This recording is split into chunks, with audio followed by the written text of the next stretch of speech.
What's up? What's up, Zach, Emperor? How you guys doing?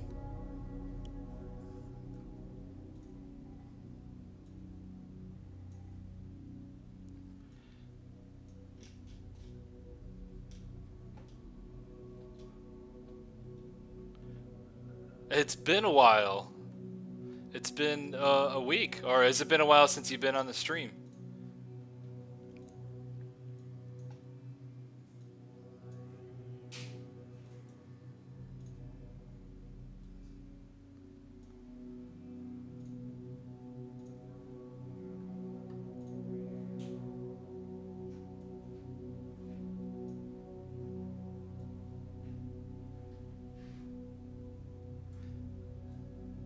Frozen Pizza, what's up?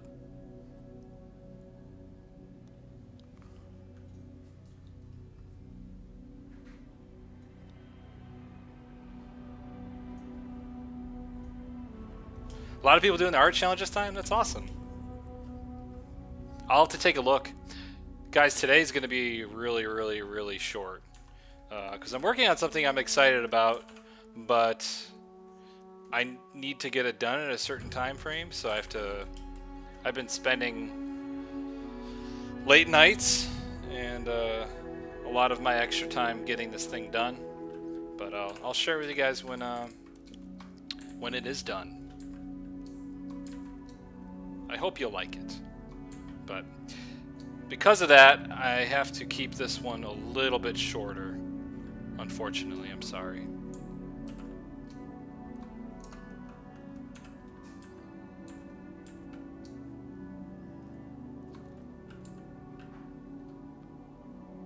Busy? Yeah. Is this Journey? Yes, it is. I didn't know what to play, and I only have an hour, roughly. So, the soundtrack is perfectly 1 hour. Well, it's 58 minutes, but close enough.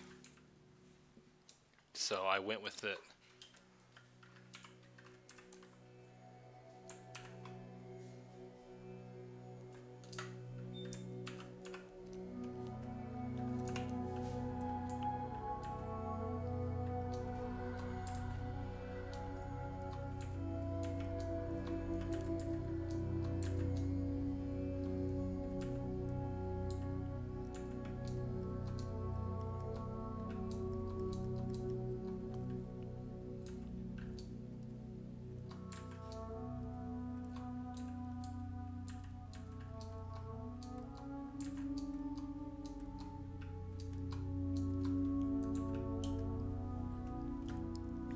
What am I going to paint today? I have a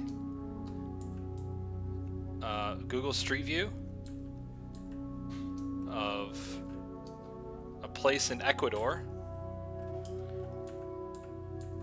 Seems like just the right thing for right now. It seems like something I could do in an hour, maybe a little less, and I have a backup one in case I happen to get this done really fast. Which usually the first one kind of takes a while, so maybe not. But believe me when I say it's for good reason. It's for a damn good reason.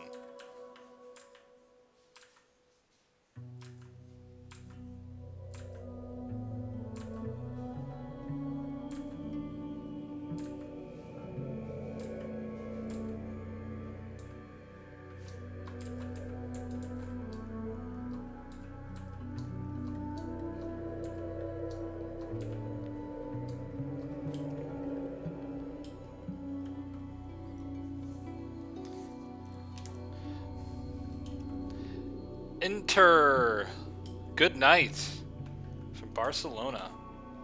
Have a good night.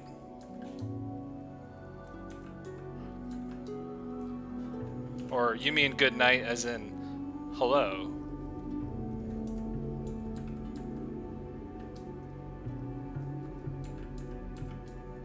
Yeah, I'll probably just stick with this one because I want to plan it out a little bit nicer than I've done in the past.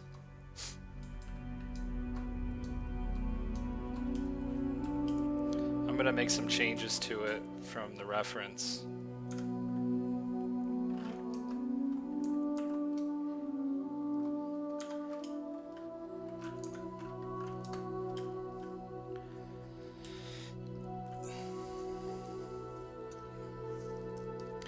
I was thinking about that too when I was looking at MapCrunch. Like, there's some good, just random pedestrian people in different circumstances. Especially like the indoor Google Street View stuff is pretty interesting. You get different people in interiors. It might be a good reference, but I don't know. It'd be hard to like find the thing that you're looking for because it is just so random. But you know, if you're okay with the sort of randomness of it, and you want to find a new idea or whatever, I think that's a good way to go.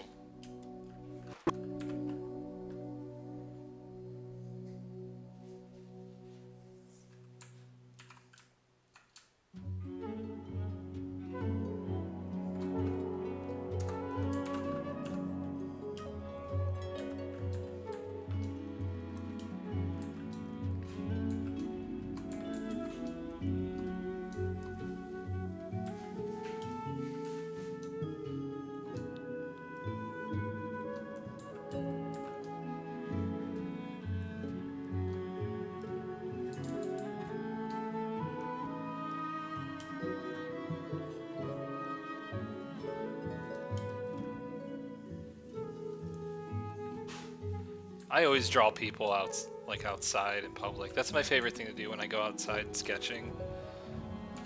I just like to draw people.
Zeb, how you doing?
Drawing people is fun. It's you can't take your time with it. You kind of have to hurry.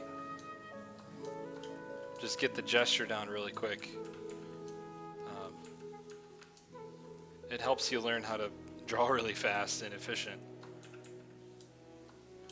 Kaz and Max, hello. Sean Paints, thanks for coming by again. The multi-challenge champion, Sean Paints.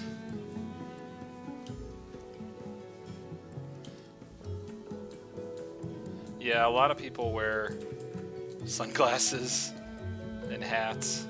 I'm more of a sunglasses kind of person than a hats kind of person. I can't wear hats. I don't really wear hats at all.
Leaf, thanks for coming by.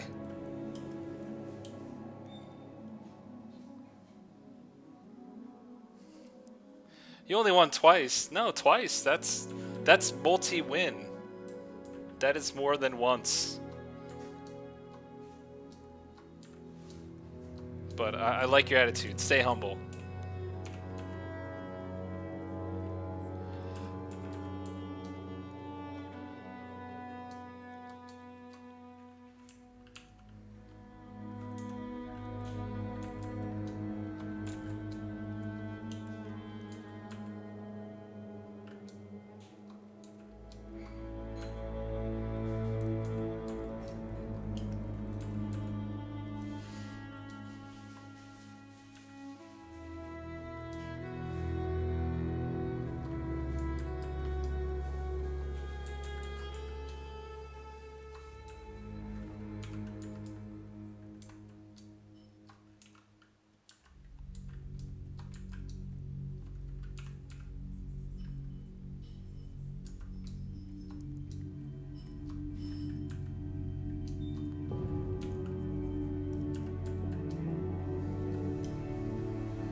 Do you do all the perspective by hand, or is there some vanishing points off screen?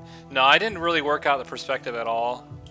I'm doing it just sort of all from feeling, I guess.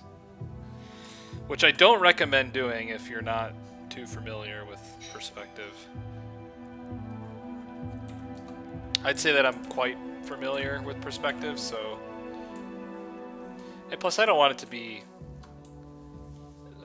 I don't want to sit here and like try to be too perfect with it.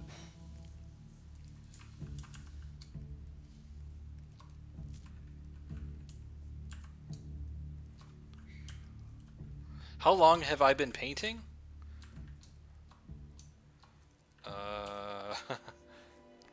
Long time. Probably my whole, almost my whole life, I guess. I guess like in high school, I started getting more serious about it. I started doing it a lot more, and then just yeah, it didn't stop.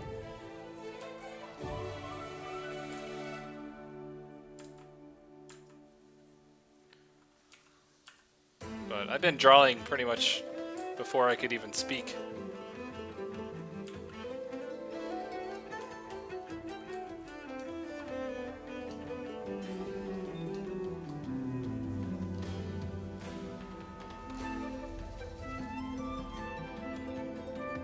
Specifically digital. High school, again. I started on Adobe Photoshop 6 and had a Intuos 2 tablet. That was the first time I ever used a tablet before. And I was in junior year of high school. Or maybe sophomore year, I don't know, I can't remember. I think it was sophomore year.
Oh, someone recommending to watch the streams? That's awesome. Well, thanks for joining in, Leaf. Just keep at it. You know, just get some photo reference of an image you want to paint and just start there.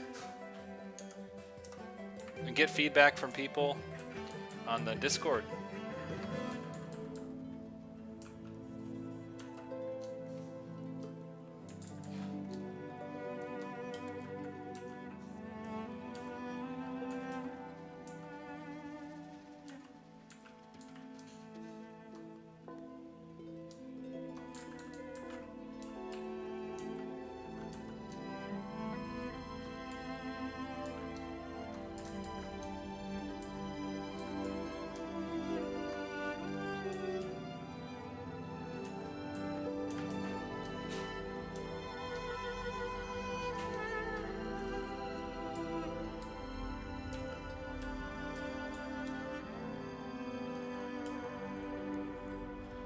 Nick, the Discord is amazing. Well, that's good to hear. Yeah, Zen and Jeepster, you know, they did a good job. They're doing a good job keeping everyone cool over there and making it fun and interesting. And hopefully it continues and it continues to help people. I think that's the best way to learn and grow is to kind of work with other people that are in a similar position as you, and everyone kind of push each other. That's, I mean, more than art school, that's really how I learned and really got better, was because I had a core group of friends that we all kind of pushed each other. This was like when we were in art school and there was no concept art, or, you know, well, at least it wasn't taught. I mean, it existed, but it wasn't something that our school was teaching us. And we had to kind of learn on our own. And today we're all, you know, we've all been working for many years. You know, we all got good jobs out of school. I think a lot of that has to do with just pushing each other. So having that community is really important.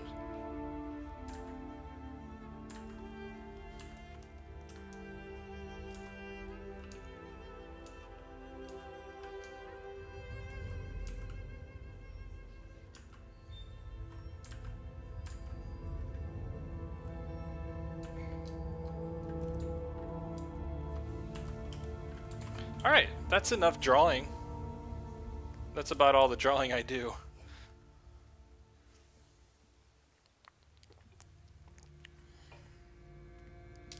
You still have a long way from even submitting.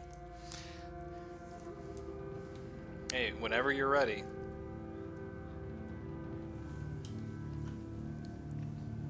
You were talking about shapes in there.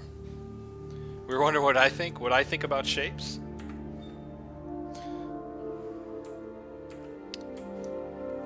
Shapes are cool. I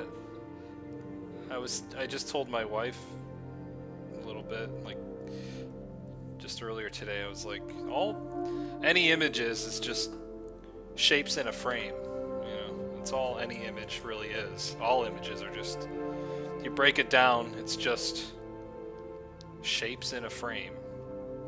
That's it.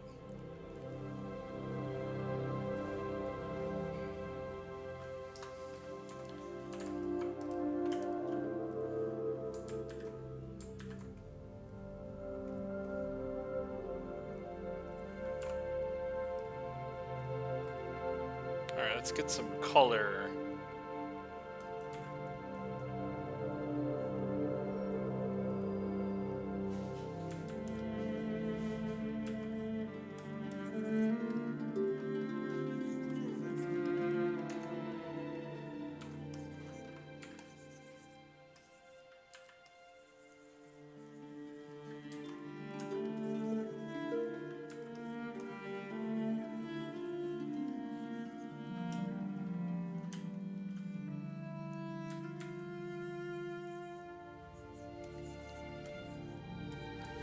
Yeah, you get busy, you know, just draw when you can.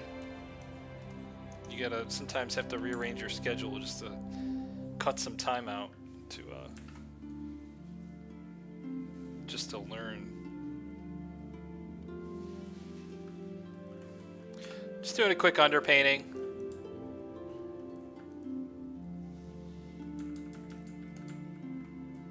Oh, too much.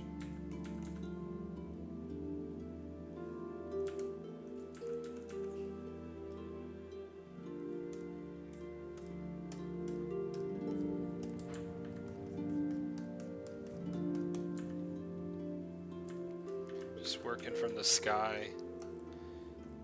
Back from the sky, then just move forward. Move forward in space. So just start with the sky, then the clouds. I'm not going to do much with the clouds right now because I want to get everything else worked in first before I go too heavy in this stuff.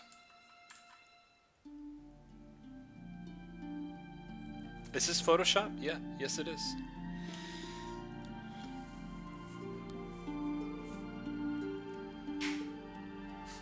Like a cropped fisheye shot. Like from Google Street View. Which is exactly where I'm referencing this. That makes sense.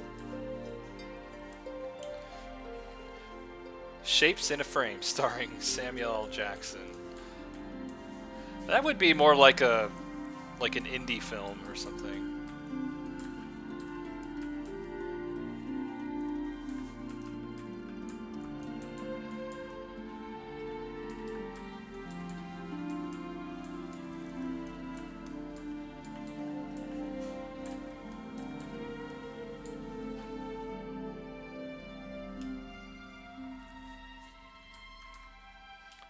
You and Jeepster want to know how you're making good shapes without rendering a lot.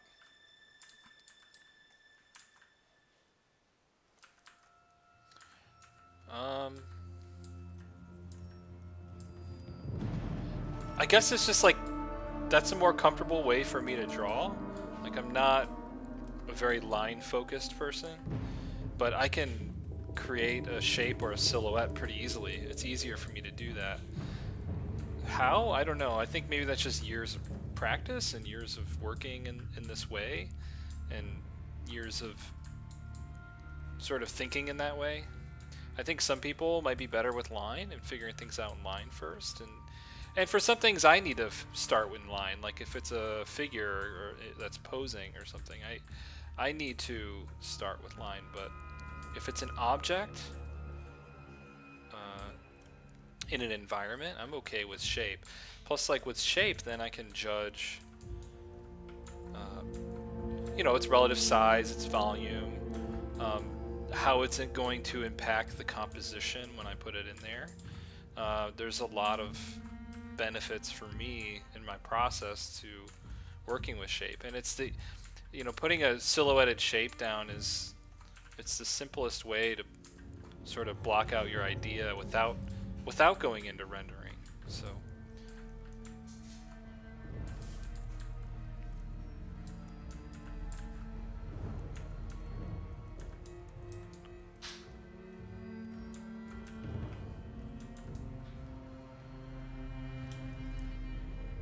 oh, sorry.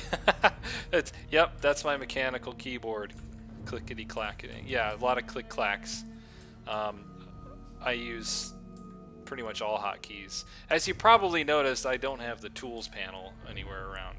That's because I hotkey my way around Photoshop.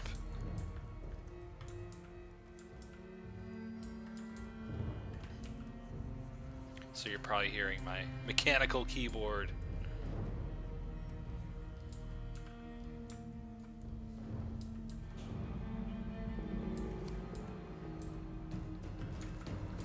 Apparently my mic is not gated, so maybe you're just hearing it when I talk. You can hear the click clack, or I don't know, maybe it's going off the whole time.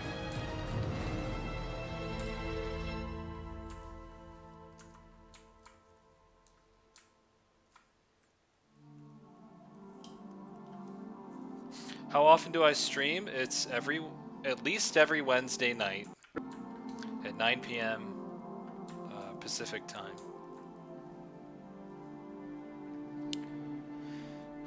Yeah, you were struggling with finding good silhouettes.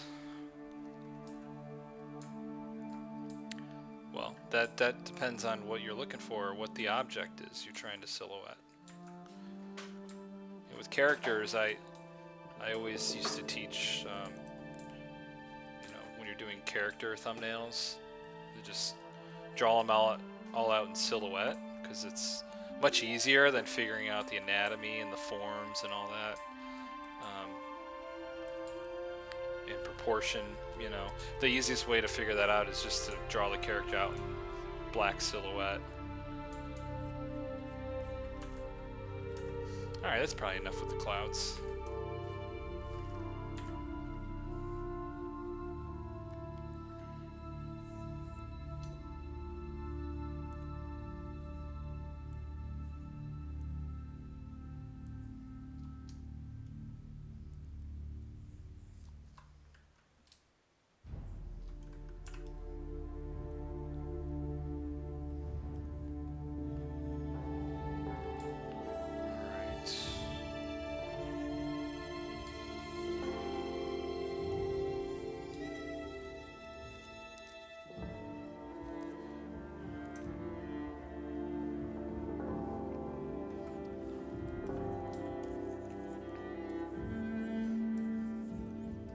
Yep, and you could start with thinking about it as a black shape silhouette, and then when you get all your shapes in there and it's somewhat balanced, then you could think about value.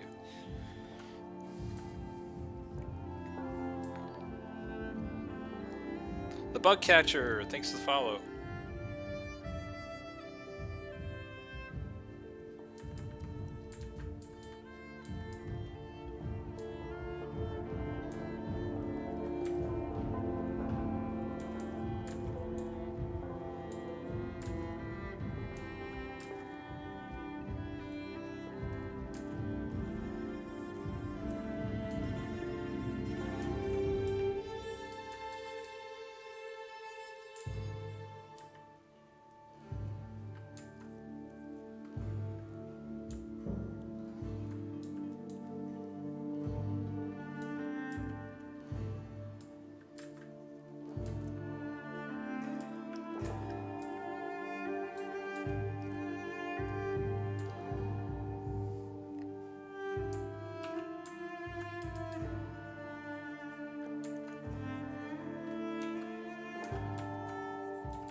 Alright, next layer.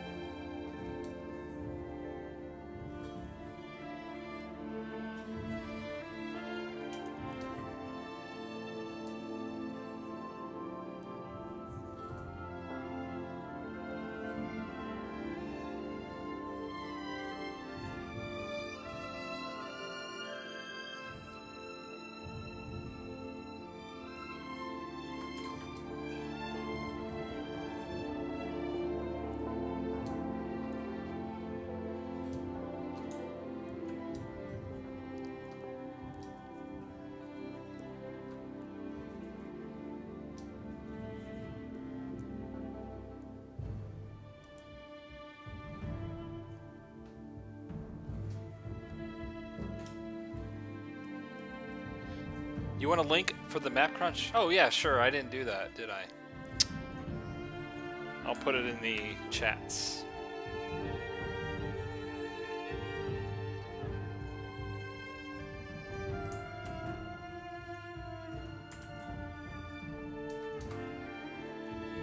you go.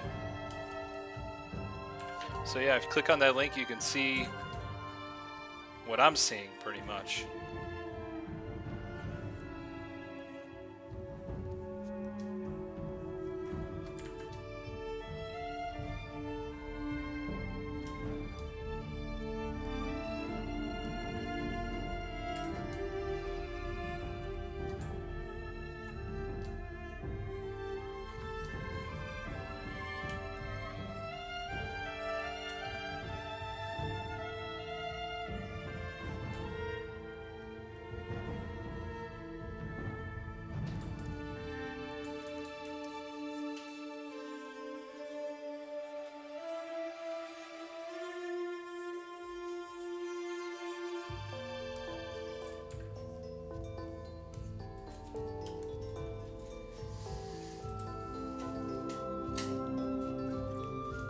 Do I ever paint on a single layer?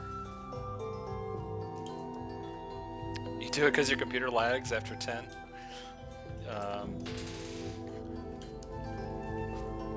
I paint with layers most of the time, yeah. Probably less. I like to keep them simple and organized.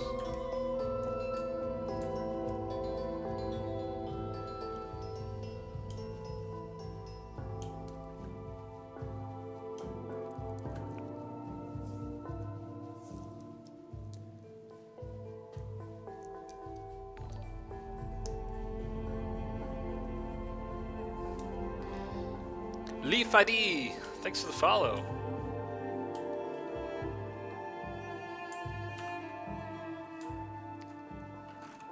The soccer pitch, I like that.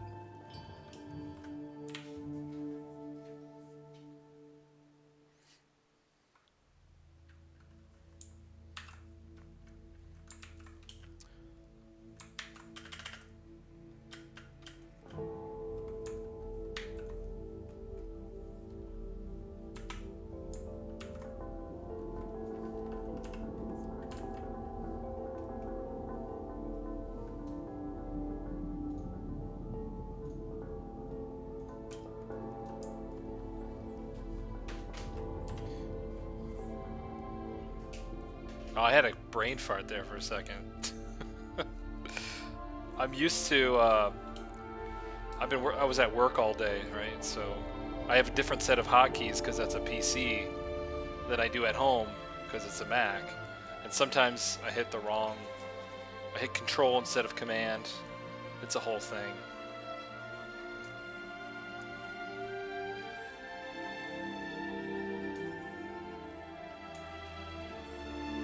Sorry, I was probably banging on the keys, making a bunch of noise. Hey, but that's part of it. The clacking keyboard is part of it.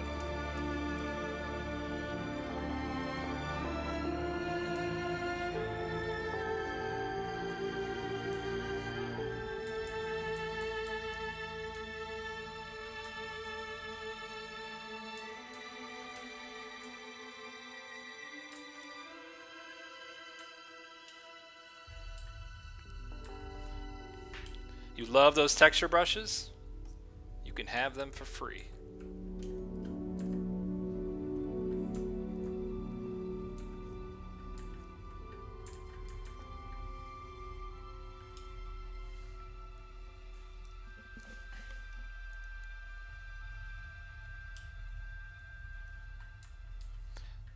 You spent a long time looking for a good view. Well, you're never going to find the perfect view. At some point, you just got to settle in one.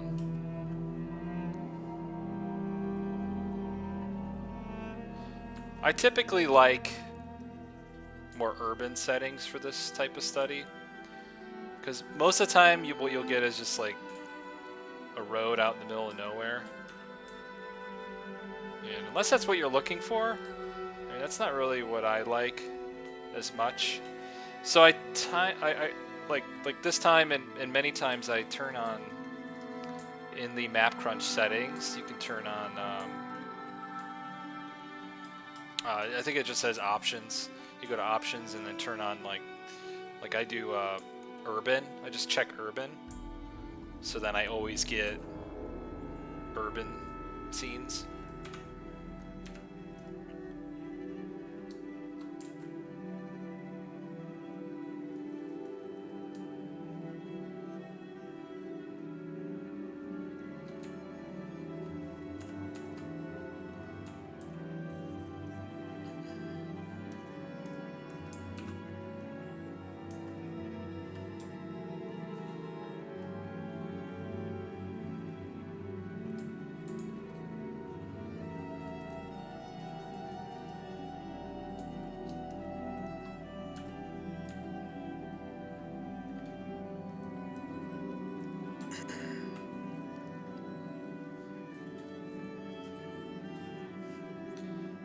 How do I make those selections? I use the lasso tool to make a selection.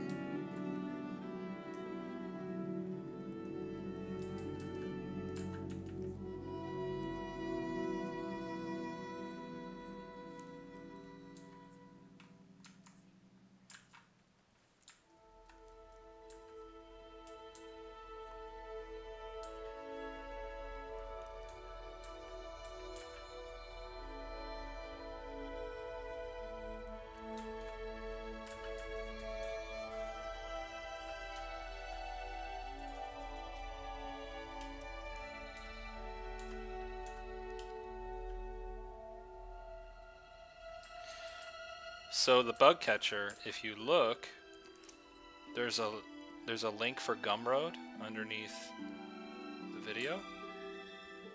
And if you go to that Gumroad link, it goes to a page where you can download my brushes for free.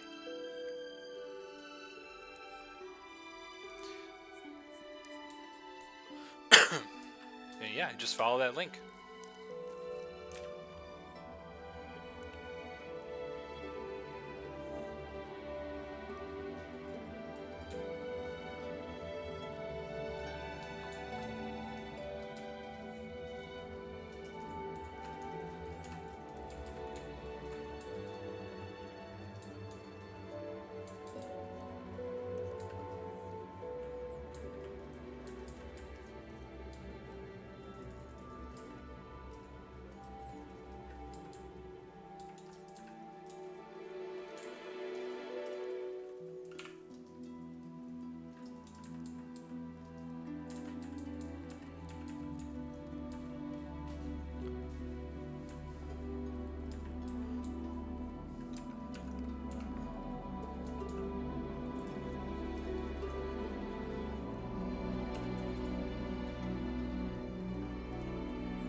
You're getting some aliasing on your lasso edges. That is a memory issue, probably. And that's something to do with your computer. Or your graphics card or something.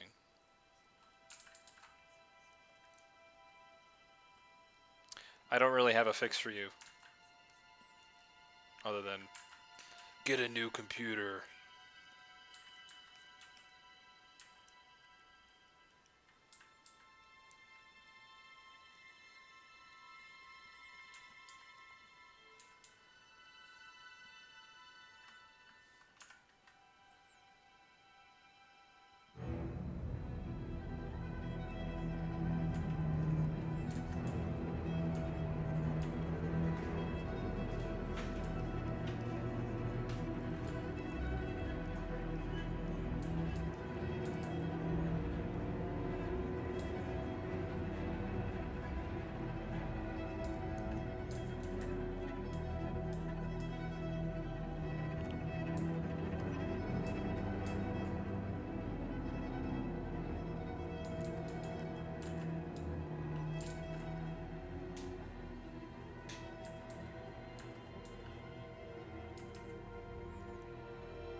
So you're on mobile? Yeah.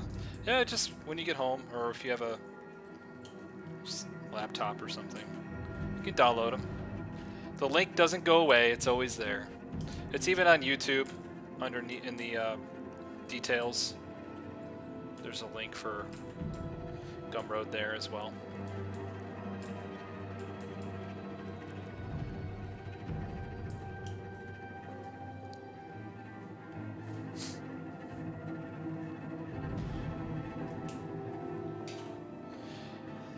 Yeah, Nick, it's not. Yeah, that's a bug that happens sometimes. I don't know. I would look up online to see if there's a fix or something. I've had that happen to me too on good computers before.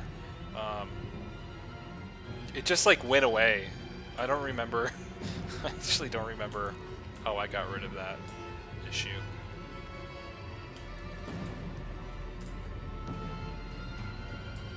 I was just joking about getting a new computer. I don't know.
It might be GPU acceleration related. Hey man, you know more than me. Just you saying that tells me that you know more than me. I don't even know what that is.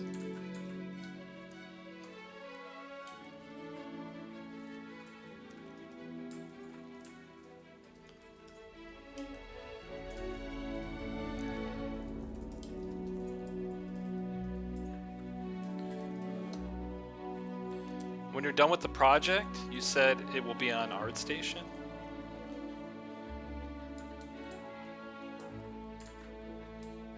Which project? What project was I referring to?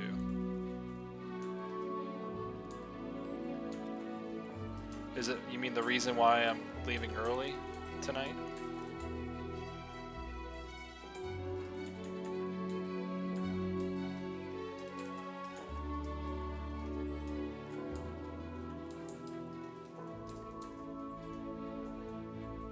Oh, no, it's not an ArtStation thing.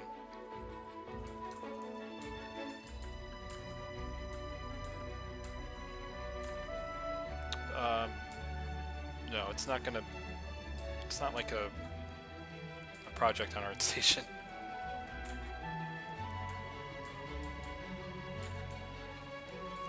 more physical.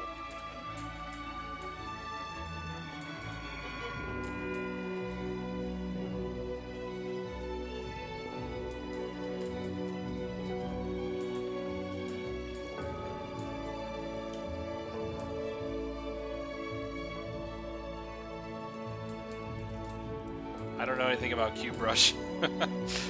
I know they just keep harassing me, harassing my inbox, my email. And they wanted me to become a vendor on there or something, and I was like, I don't have anything to sell.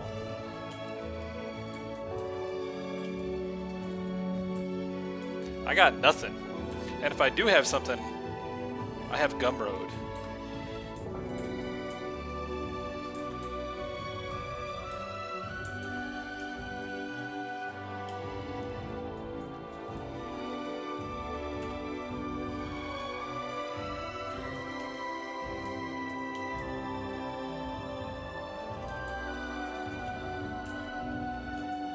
I'll let you guys know when it's a thing, but I gotta put some work into it first.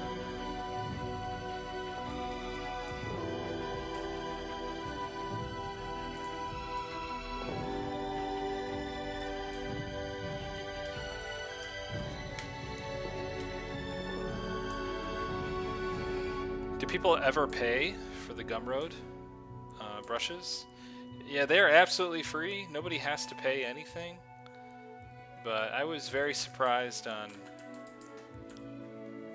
the amount that it's made for being a free thing.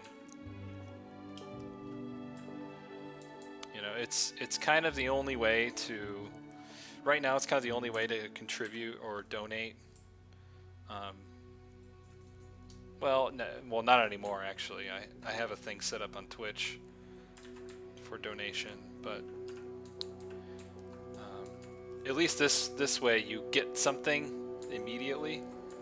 You know, there's my brushes and a video of me talking about my brushes. So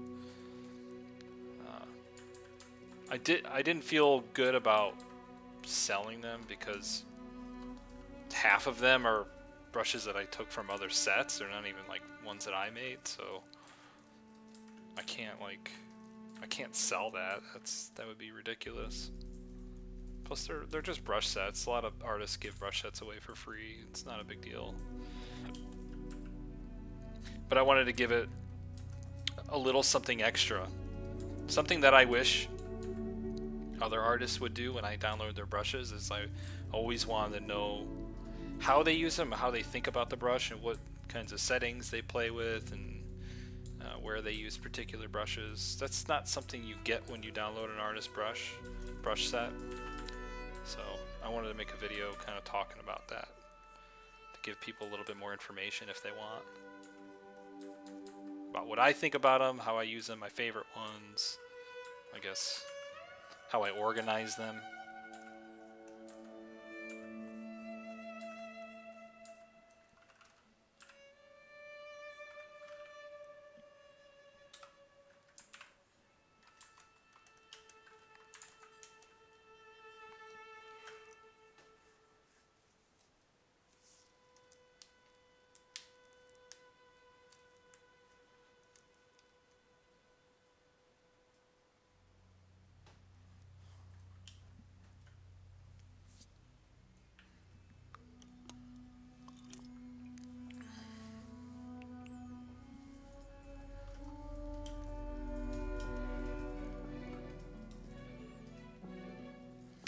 And someone's called WLOP.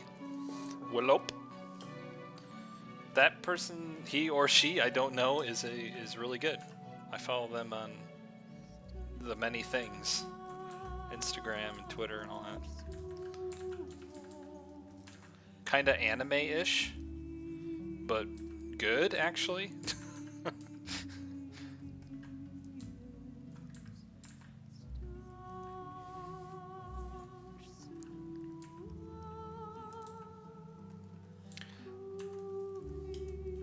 She's a girl. Okay, I didn't know.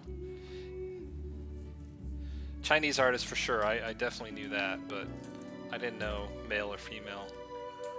because that person doesn't have any like other video content or like information that I've seen. Like video of themselves. I mean, she obviously has a lot of like process videos and stuff, which are cool to see.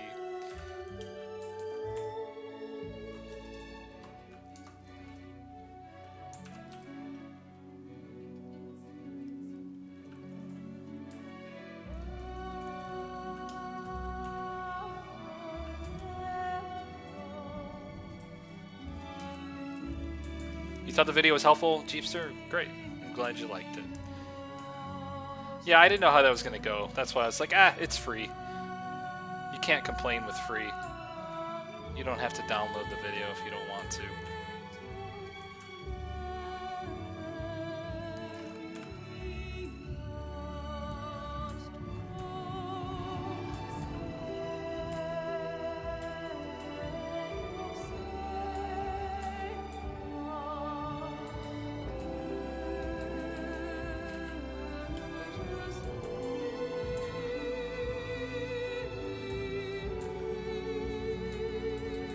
But the next logical step for me, which I'm going to do when I'm done with the thing that I'm doing now, is set up a store, an online store for prints and such.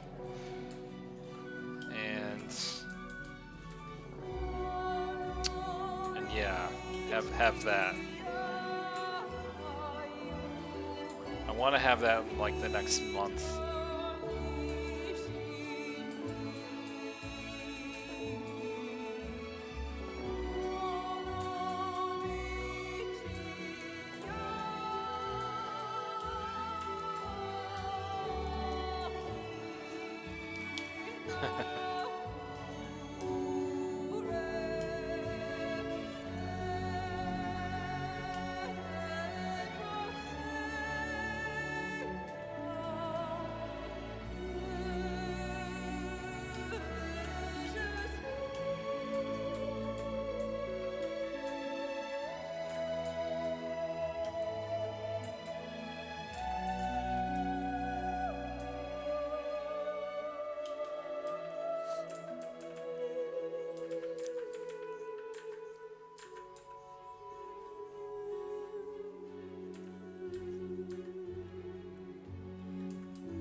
I never, ever specify gender when I'm talking to people on stream because I have no idea.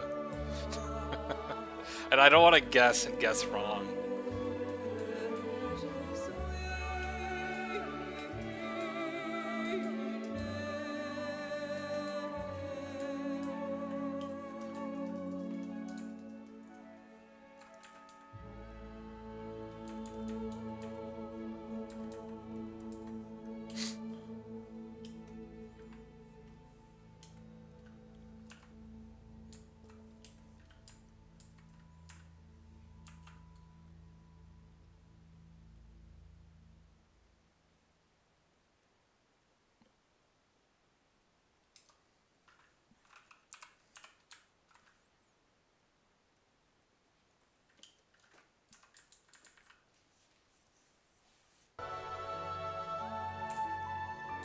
Oh man, am I past the hour mark already?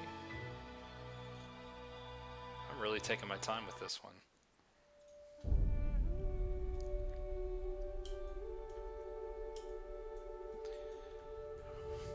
I am not aware of the open education platform. No, I'm not.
She's 4 people?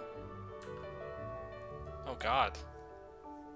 Is she a collective? A hive mind? Is she a hive mind?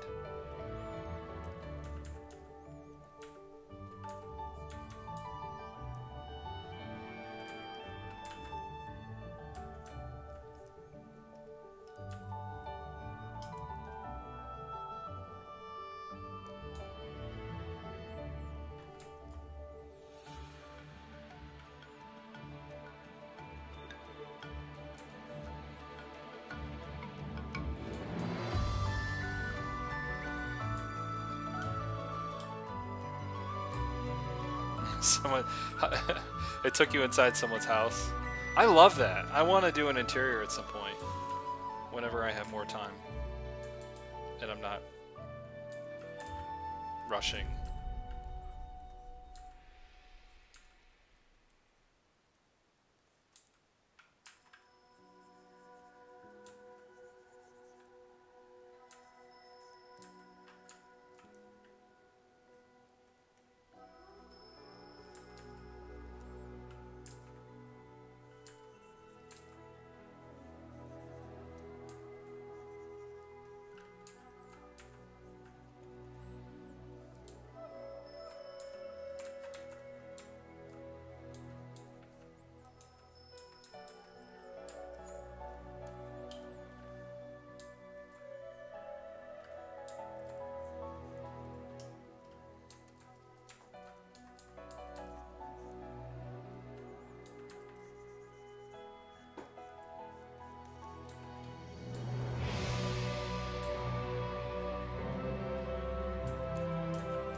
It's free content from artists to people who want to learn art.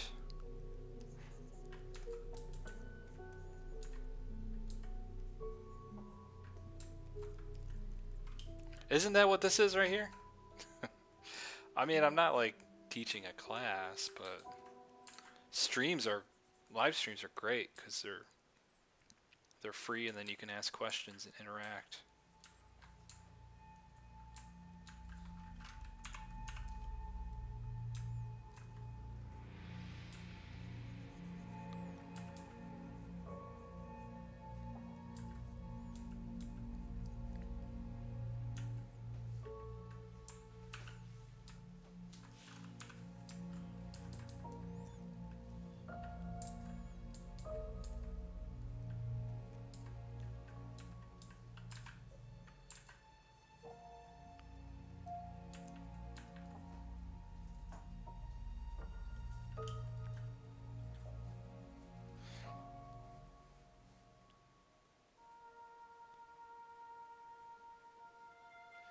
Oh yeah, it won't let you post links in chat.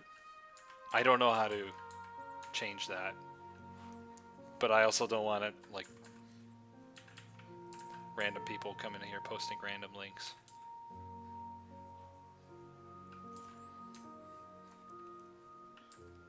Discord it.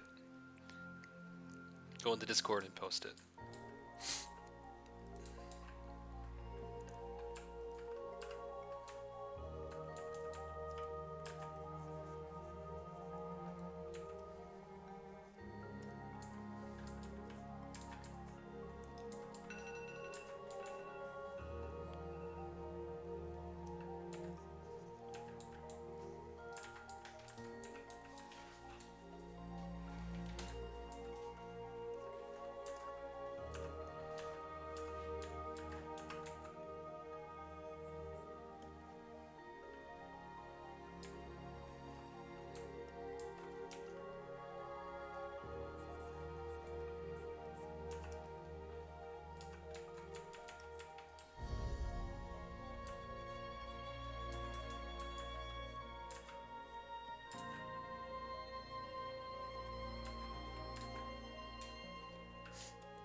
Okay, thank you. You posted on Discord. Great.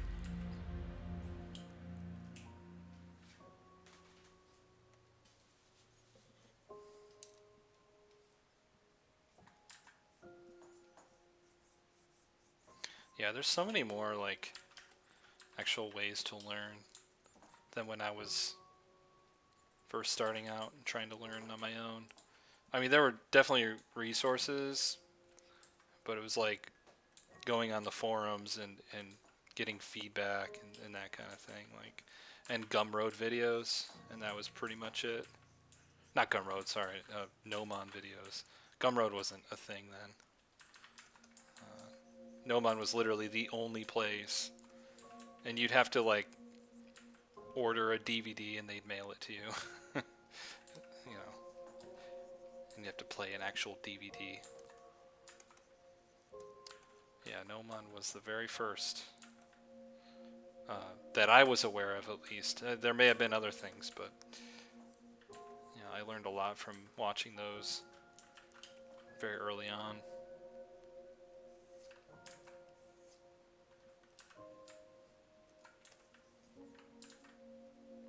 Yeah, because my art school wasn't going to help me learn about entertainment design or concept art or some fundamentals.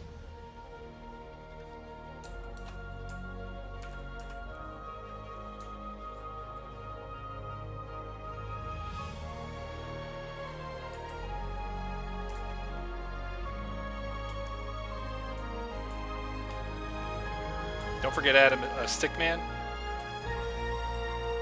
We'll see. There's no people in this shop, as you guys can see when you look at the link. There's nobody in the town. It's a ghost town. In fact, these buildings look all abandoned. It's like Ecuador's in some dire straits.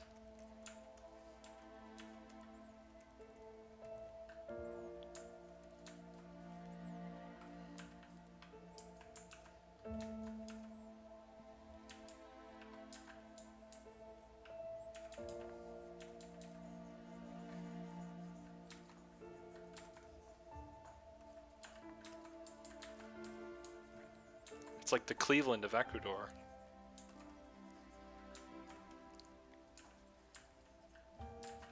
I can say that because I'm from Cleveland.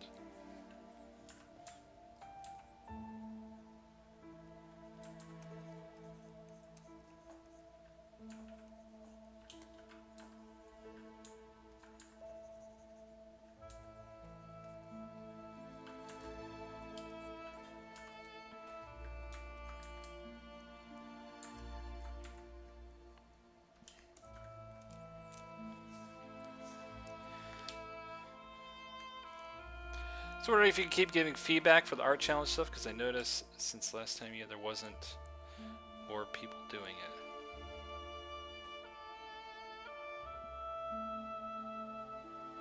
Do you think that's why? Because I gave a little feedback. I am going to try to do feedback streams. Probably might do them like every 10 or so. I'm definitely going to do one soonish when sort of my mentorship first, you know, the mentorship kind of wraps up a little bit. Because, yeah, it is a little draining doing that. So I want to space out a little bit.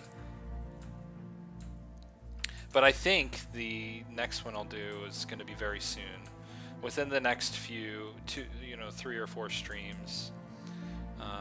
I'll probably do another feedback stream, but I will definitely let you guys know when it's going to happen, so that you guys can submit stuff. And in fact, you could probably set something up in the Discord. You don't have to do it now. When it's time, when I sort of let you guys know when I'm going to do it. Yeah, we could just set up in the Discord, and people could submit right in there instead of emailing me. I think that's a better way to work, since we have the Discord now. And there's a lot of people, well, I hope, at least in the Discord, there's definitely new people and it'd be great to give them a chance to submit stuff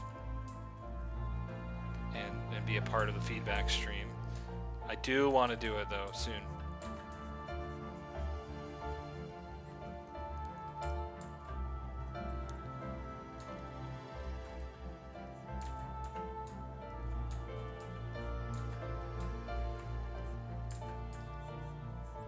But I won't lie, it was draining last time I did it.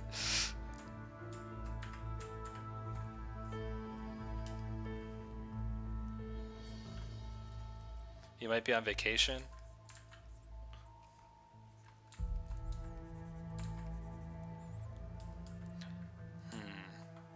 But this is your main job. You can't go on vacation.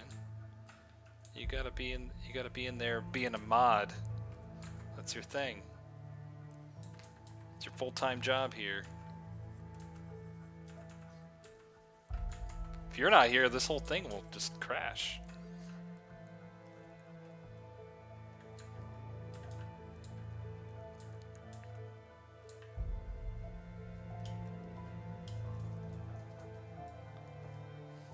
Yeah, you don't have to set it up right now.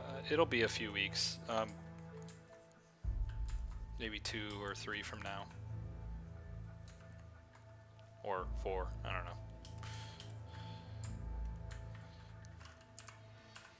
This is a busy month for me.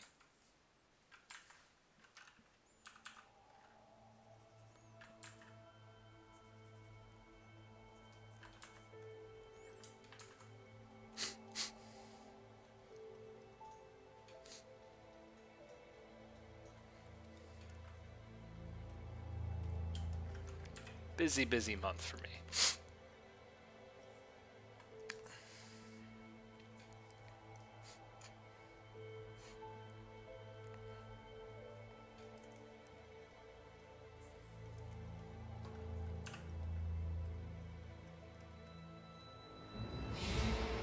You're going to Hawaii? I'm going to Hawaii.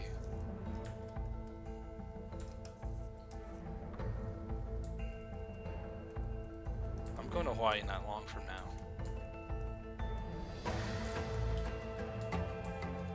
Your homeland, really? That's awesome. Yeah, the wife and I are going to go to Kauai.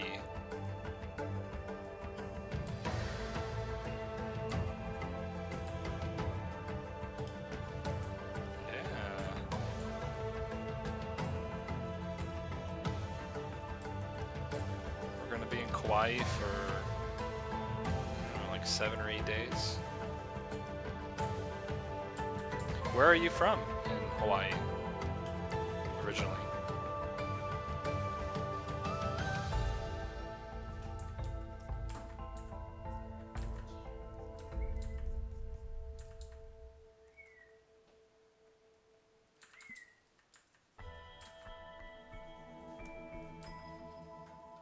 Oahu? Awesome. If I ask you what the best island is, would you say Oahu is?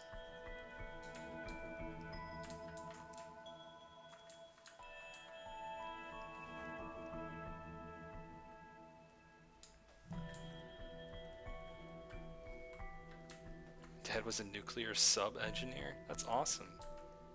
Do you ever go inside the submarines?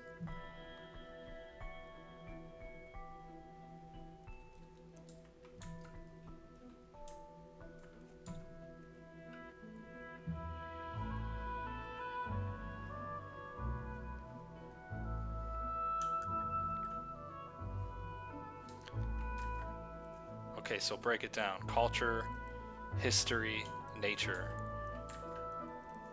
Which island is which? I think the nature one's probably Kauai, right? That's the one we're going to.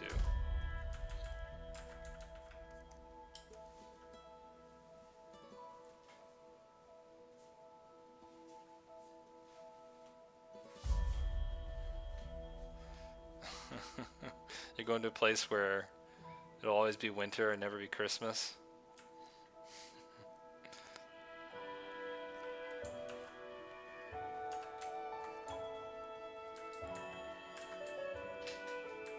I can't stand the cold, man.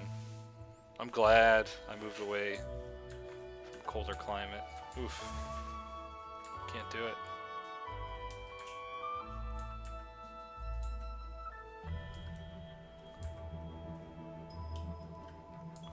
Yeah, I want to see the volcanoes, yeah. But I probably won't this time.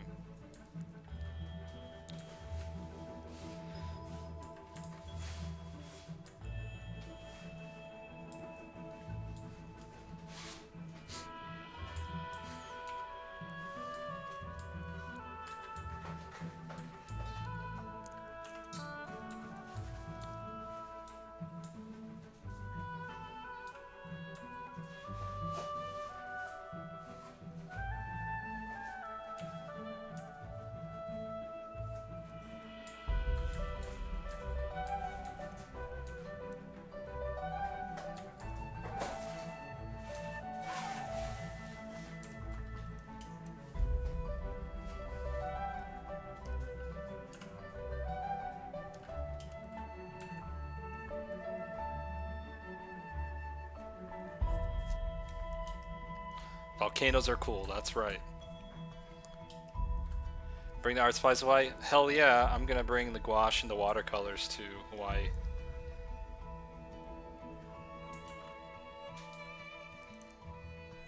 Of course. That's gonna be like half the trip. And my wife, she's an artist, so she likes to paint too, so we're gonna have ourselves a good time painting.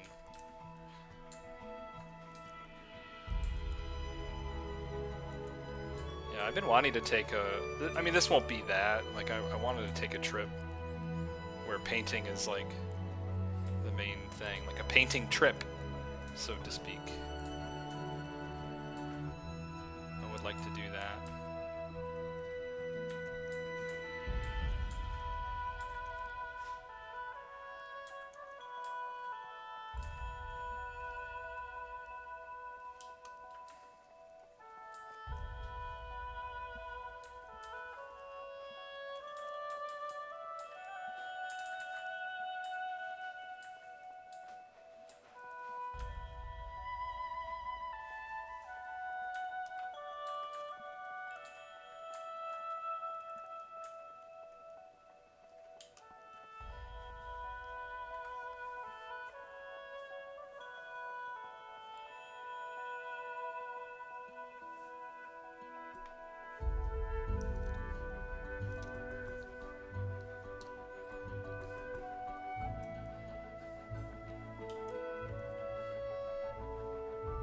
Didn't see a traditional painting in a while.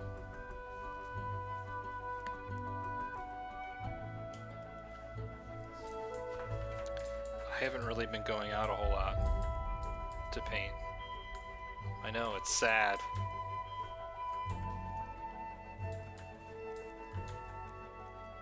Just been busy.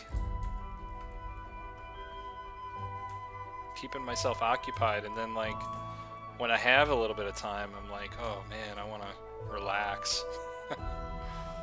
Or hang out with my wife, or play with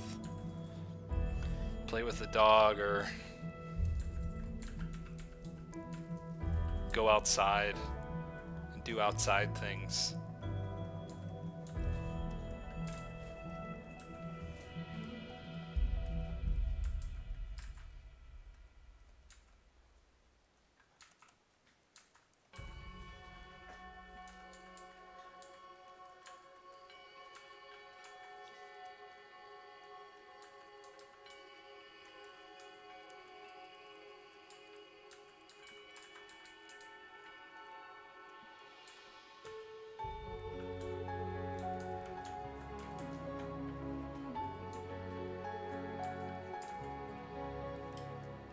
What kind of dog do I have?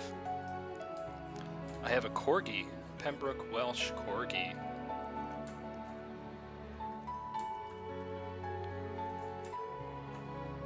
And that dog is ridiculous. I think he's depressed today. He seems depressed.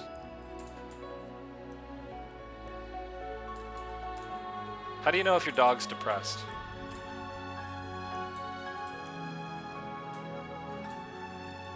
Might have to put him on Xanax or something.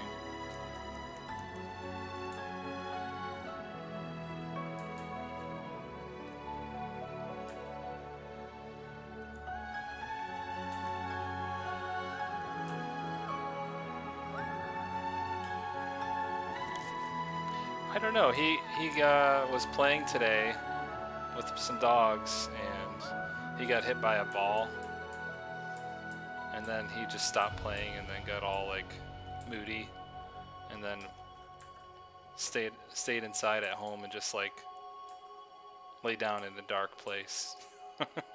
He just tried to find a dark spot and just lay there.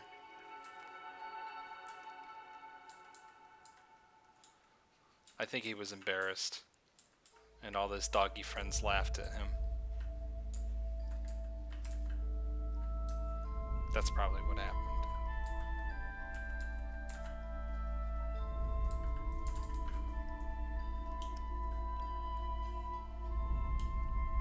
There's another Jeremy Fensky on Instagram. Is that you? I don't know. Does that have my art on it? My Instagram, I only post art. There's another artist, Jeremy Fensky, but he does photography. So I don't think there's any chance he'll get him mixed up with me.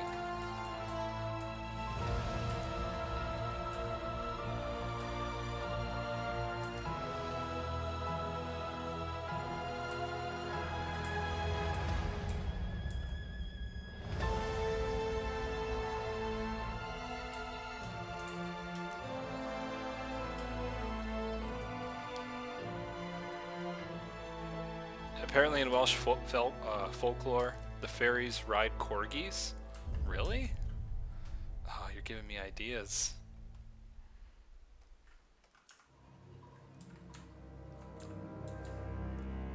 I do want to do a painting of that now. The corgi riders.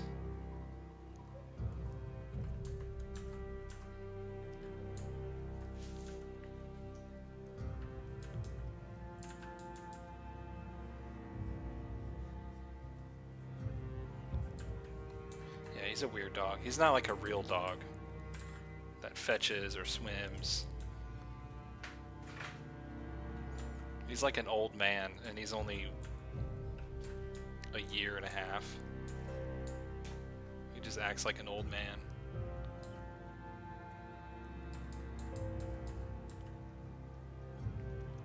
Corgi centaur?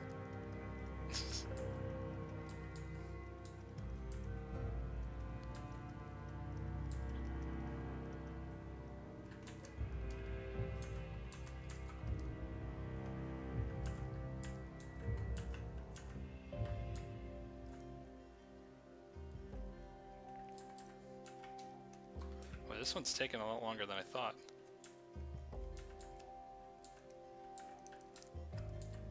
I thought for sure I would get this done in an hour.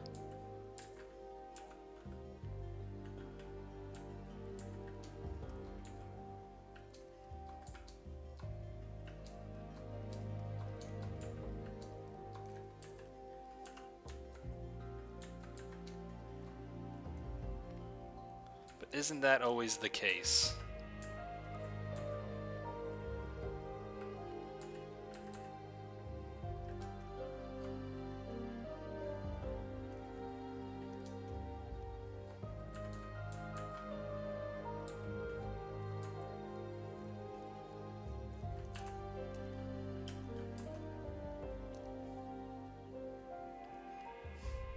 Yeah, he does act like a cat. He is more like a cat than a dog.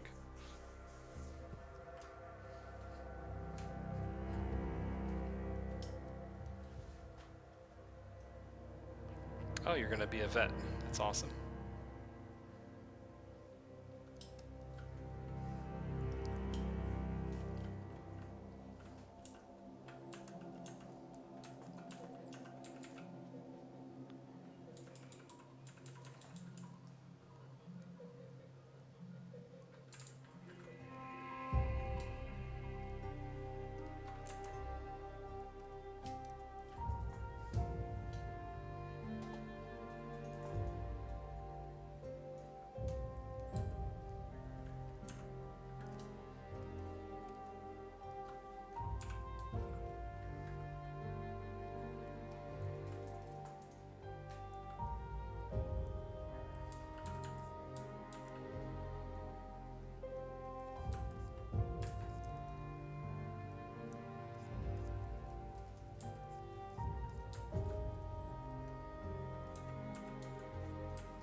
think if I worked as a vet or in a vet hospital, I want to just take the animals home.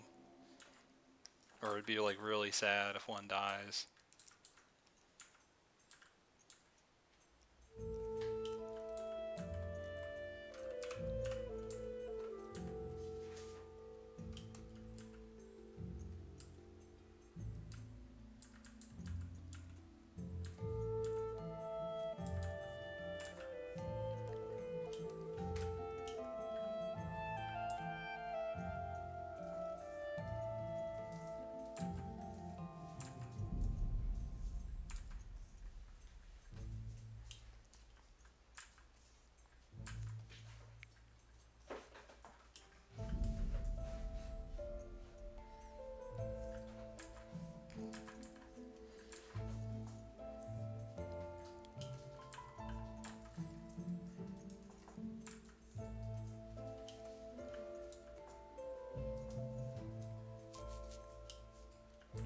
You have a cat that acts like a dog? That's good. That's lucky. Most cats are evil. I think you have like a 60-70% chance that your cat's gonna be evil. And then you're lucky if your cat is like nice to especially strangers, other people. It's like most cat people I know, they're like, "Oh, my cat's so nice." And then it's like, "Yeah, nice to you." He tries to kill everyone else.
Besides copying photos, what are some other good skills to practice for concept art? I wouldn't say that copying photos is just the way to do concept art. I mean, you are supposed to come up with something new and original, and I don't just copy photos. I mean, if I'm looking at photos for a study, that's different than copying. It's quite different, I would argue. I'm not a printer, you know, I'm not a Xerox copy machine.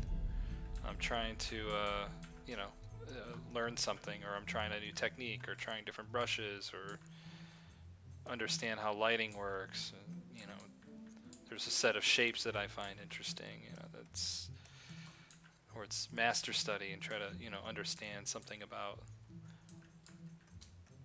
you know, you know, it's not just copying, it's a lot to it, it's a lot more to it than that.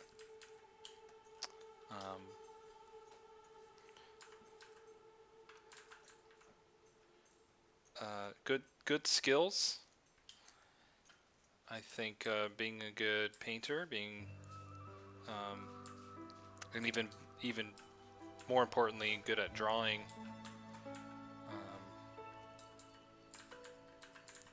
A good thing that you could practice is, that's kind of fun, is something I used to do with when I used to teach at the art school, is I would give everybody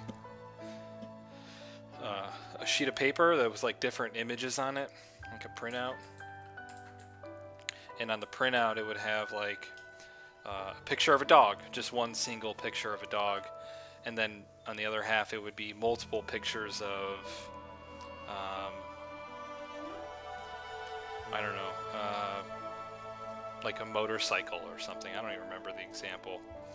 So I'd have different motorcycles on the sheet of paper, pictures of them, different styles, and then one dog. And the practice was to design and paint a dog. So you're doing a concept of a dog, but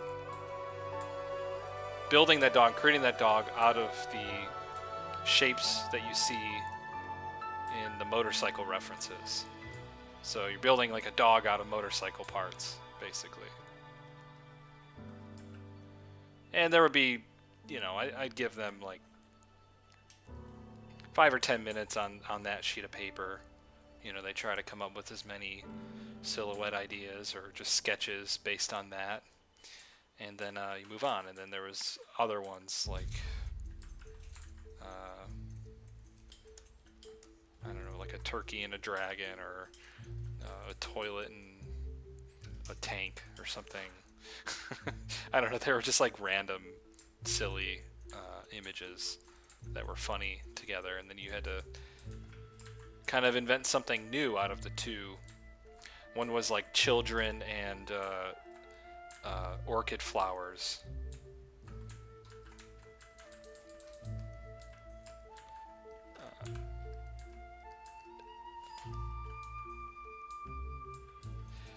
No, it was like build a toilet out of tank parts, so like a functional toilet.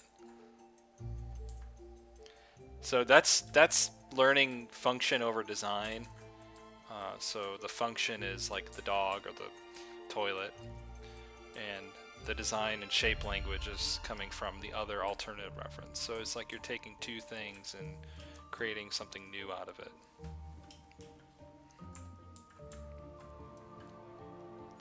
That's a lot of concept art. It's not just copying the photo reference, you know. Anyone can do that, but can you create something new out of two very different, disparate categories, you know, disparate things?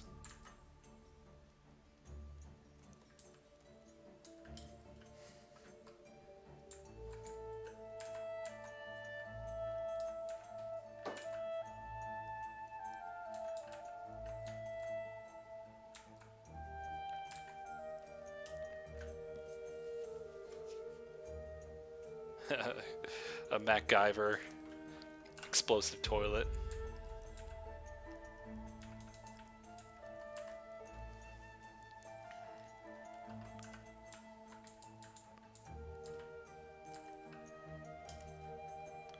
Alright, I need to start wrapping this up, but I want to just paint this area first.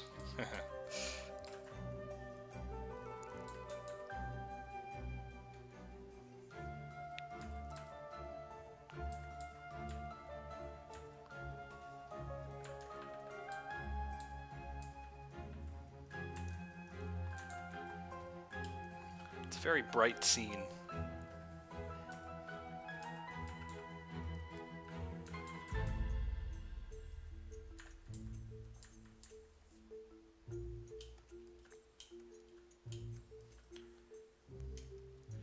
Here's a question for me. What is my favorite ESO zone to work on?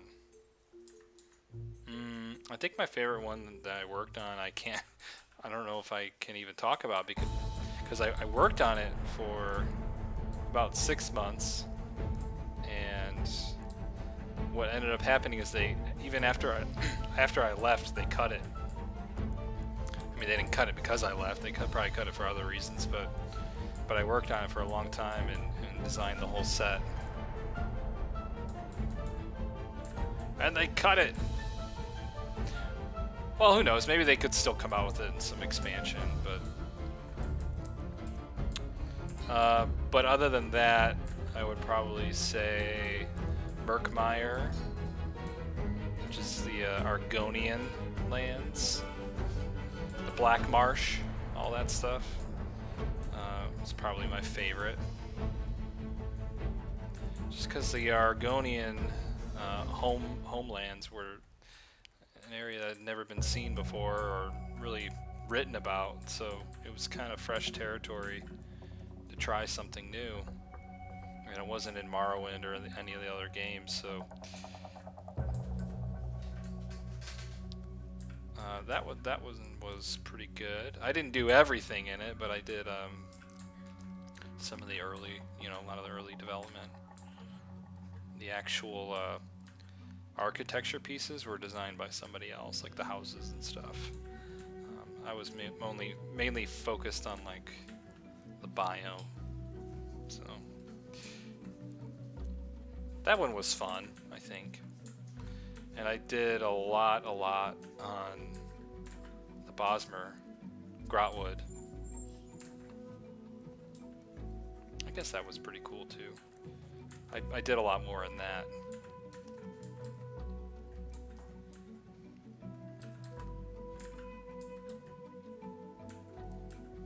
My least favorite was the Breton towns, because we did them and redid them like 5 times throughout the project.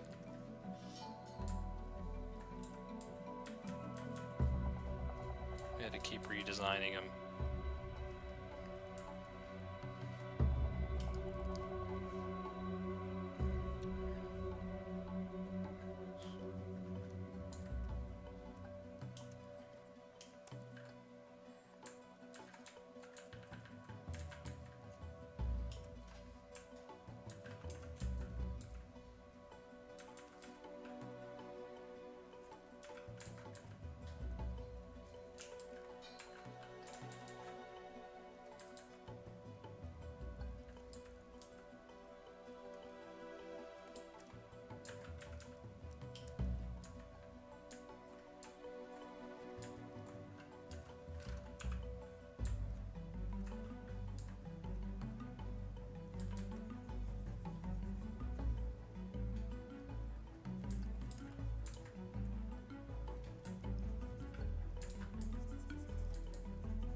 I see those in your portfolio? Yeah. I gotta update that website.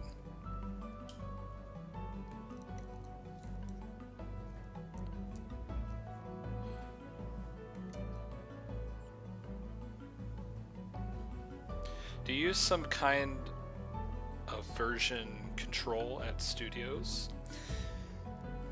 Like SVN or something? A version control, like a place to upload files, and they're like double backed up. Is that what you mean? Or like with the game builds are backed up?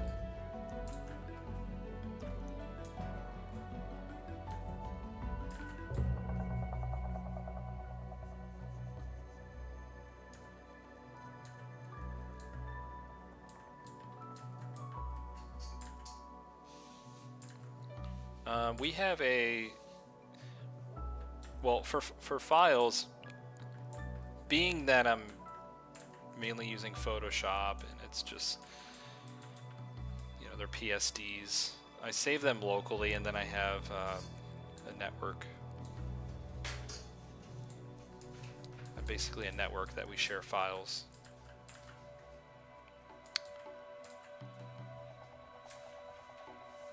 And then for the game, I'm not really sure. We have a server room, so I'm sure the game's backed up on the server. I don't really mess with any of that stuff. That's what's great about being in concept. It's like, just use Photoshop. You know, if I need to get a, yeah, I learned how to control the game in development, but like fly the camera on an engine, take screenshots. That's all I really do. Play test once in a while. Yeah, that's about it. So I don't really have to mess with any of that stuff, so I'm not the best person to ask. When I was at ZeniMax, we used Perforce. I didn't like using Perforce.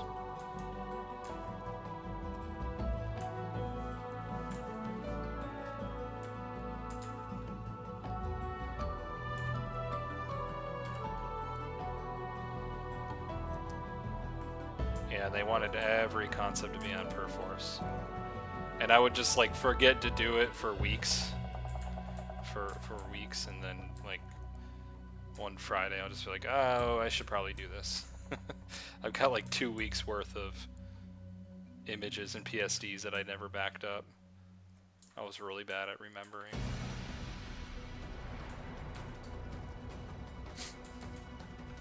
But it saved me one time, because one time I accidentally deleted or corrupted a file, and it was a big one. It was something I worked on for a while, and I was like, oh shit. And luckily it was saved on Perforce. It was like an earlier version of it. There's only like one time I can remember where that saved me.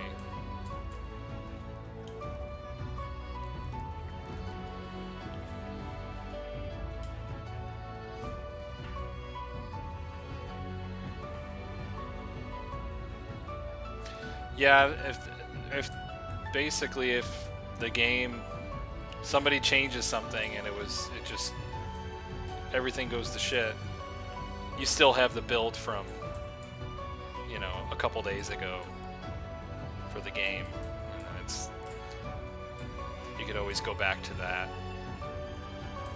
So yeah, well, game studios need that. And when I was working on ESO, the game was backed up on our server, it was backed up on Bethesda headquarters server, it was backed up in some server database place in the mountains in West Virginia. So it's like several redundant backups just in case. So like all of Maryland could blow up and we'd still have the game somewhere. You know, the studio could catch fire and we'd be alright. What's your process in film studies? Depends, like, depends what I'm doing the film study for. Last time I did it, I was trying out a process that was new, or something, like I was thinking of a method and trying to work it out on a film study. Otherwise, it's the, you know, the same process that you're seeing here. It's the same process I have with just about everything. You know, I focus on shape, composition, especially film film studies. I look at the way the cinematographer or the director is framing a shot and lighting a shot, and if I know the movie or whatever, like, then I'll know the feeling that they're trying to get across. And yeah.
saw a Logan one in the blog. It's the first I've heard of it. Oh, of doing film studies. Yeah. I did. Yeah. So with the Logan ones, it was just like only focusing on the shadows and using a brush. Just using this brush, only focusing on shadow and just kind of doing it all in one layer. Just black and erase. Almost like it's a ink wash or something, or like an ink painting or drawing or whatever. So yeah, because that that movie had some good lighting, some nice shots that I wanted to sort of soak up some of that information, I guess. Build that, you got to build that visual library, and studies are good for doing that. So when I'm creating something original or new, I have some of that memory doing those studies in my head, and I'm able to pull from it, and it, hopefully makes my work that much stronger.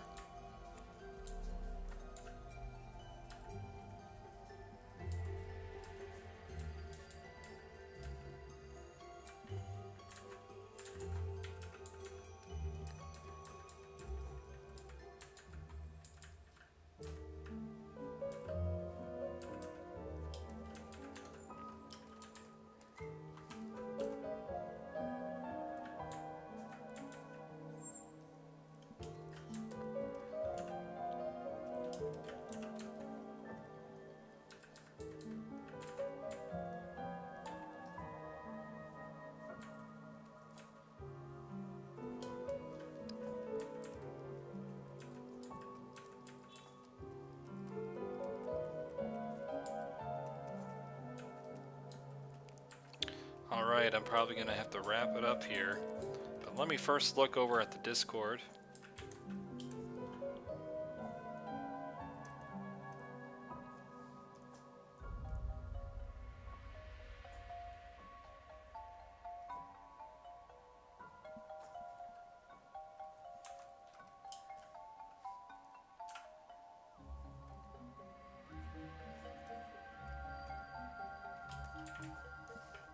Whenever I'm finished here. I could just keep going.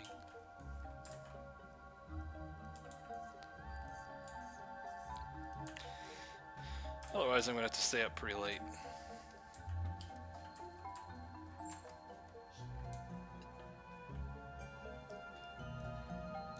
What was the topic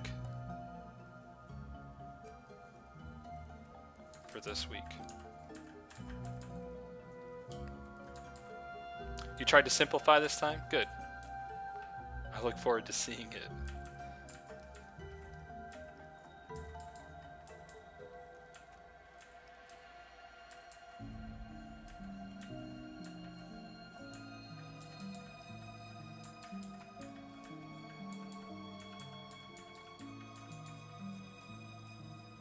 Winter painting. Awesome.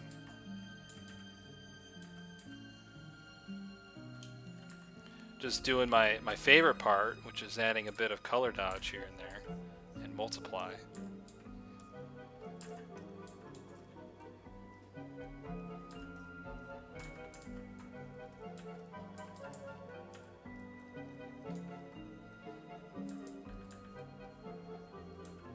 Like this is everybody's favorite part.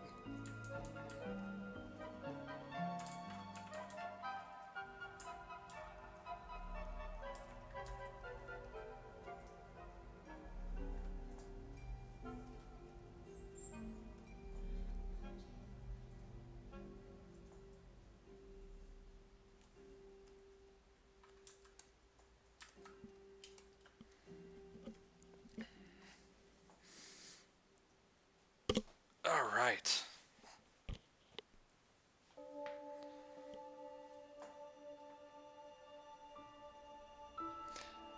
If you use color dodge and multiply, does it cancel out the value change?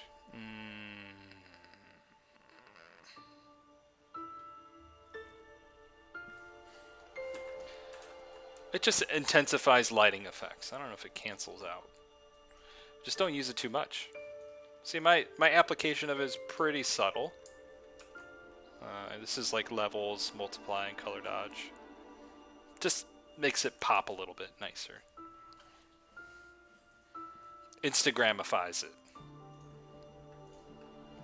Alright, Discorde. Discorde. Let's see what's going on.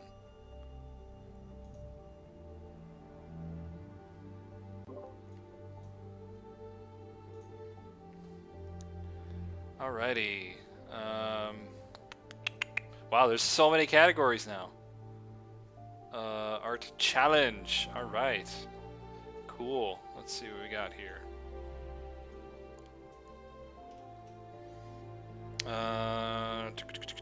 So that was last time. Okay, this time.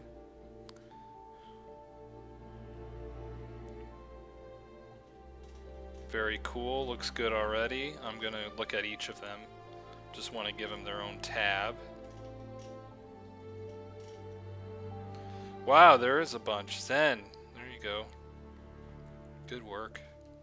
I'm not going to be able to do like a full feedback thing on this, but okay, this one is from Razvank R.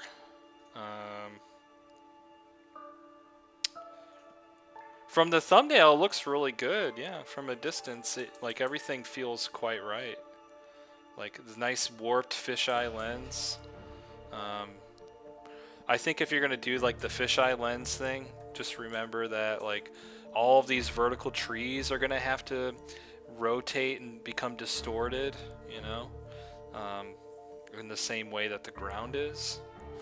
And then there's gonna be a little bit more foreshortening on this leg. It's gonna appear much bigger as the character goes up. There's going to be a lot, you know, because your vanishing point is somewhere up here. So the foreshortening at the bottom of the leg here, where it hits the ground, is going to appear much larger. And you've done that effect, but just maybe a bit more.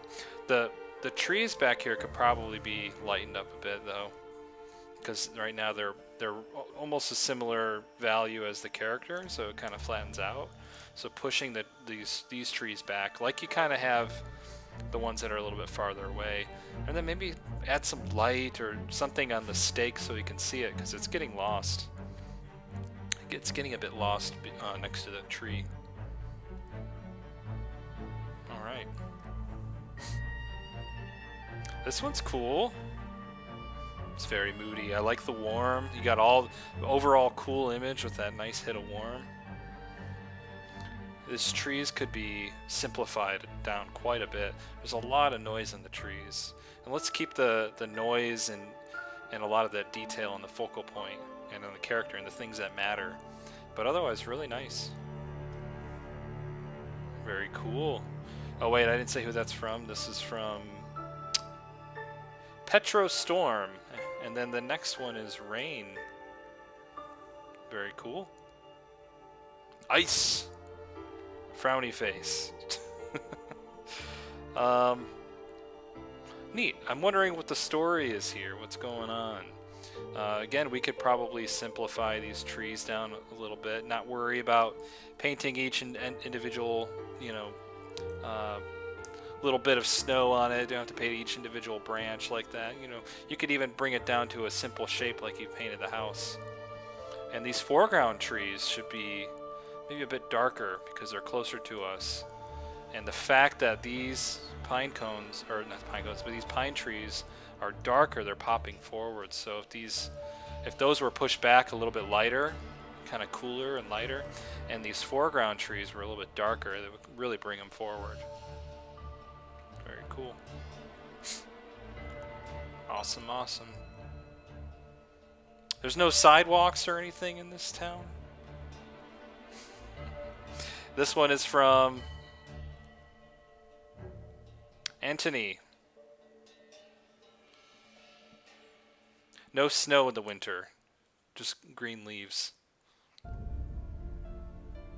But, you know, the way you set it up, this almost is similar to a frame in a film. You have your character walking into the scene in the foreground. It's interesting. just not wintry. This one's very wintry. It's like some Game of Thrones scene. Very cool. Wish I knew what the figure was doing or what's happening. I think this is a figure. I have a really hard time telling what's going on, but I like everything else. I like how you're framing this on a third here. You're framing the city in the distance on a third. That turned out really nice. Using some of that chromatic aberration and some snow effects to add to that drama. But I just wish I knew what was happening with this character. Very cool, very painterly.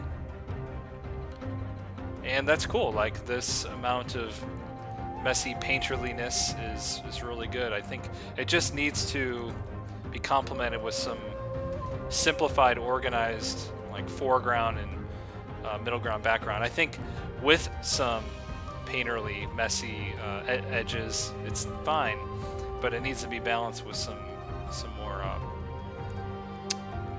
sharper edges and more clearly defined edges as well. But a lot of energy, a lot of mood.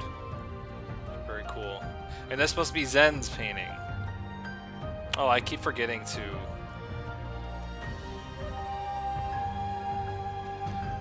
The Game of Thronesy one is from Lost, and the painterly winter sketch is from Generic. Thank you for submitting that. Alright, Zen.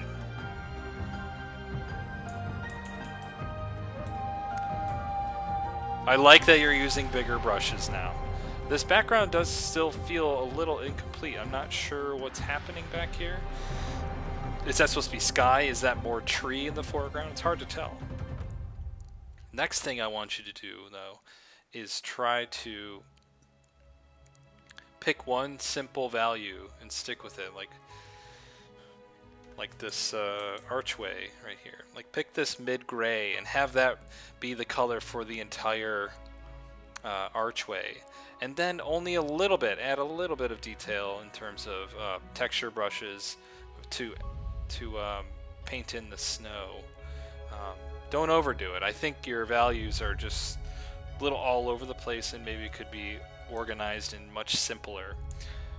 You simplified in the way that you simplified your brush strokes and used a larger brush, but the values need to read in an organized way. Like in the foreground it's a little bit darker, middle ground it's more mid-tone, and background it's much lighter. So all of this foreground is roughly the same value all the way through. And then the background, these background houses are much lighter because they're farther away, and they're all similar value. So grouping each layer as you go back in perspective,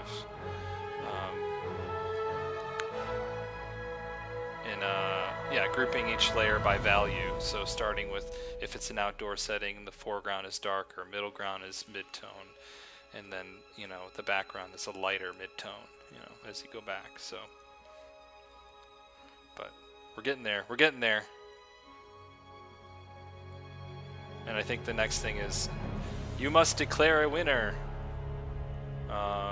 This probably would have been it if I just kind of tackled the character in the foreground.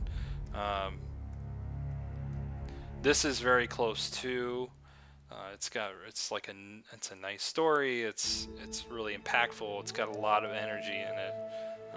But I'm always a sucker for these types of scenes, like the overall cool with the warm light coming through.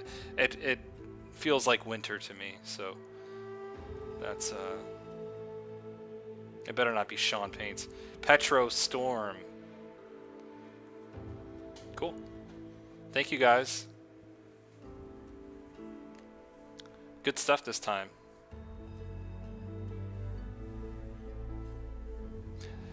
Nick Petrosis. Good stuff.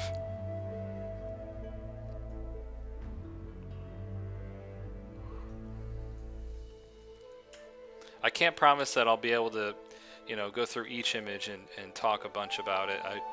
I want to save all that energy for the feedback streams which I will do soon and let you all know about them. But these images were good, and if I have things to say about them, I'm going to say them. If I have not much to say about them, then I won't say that much. So there's a lot of good things to say about these images, and just a little bit here and there, I think they could, you know, be really something, right? So good work, everybody. All right, that's going to do it for me. This is the image. I will see you all next week, which I'll probably do an original illustration or something. I don't know. Or another virtual plein air. Who knows? Yeah, that's it. See you guys.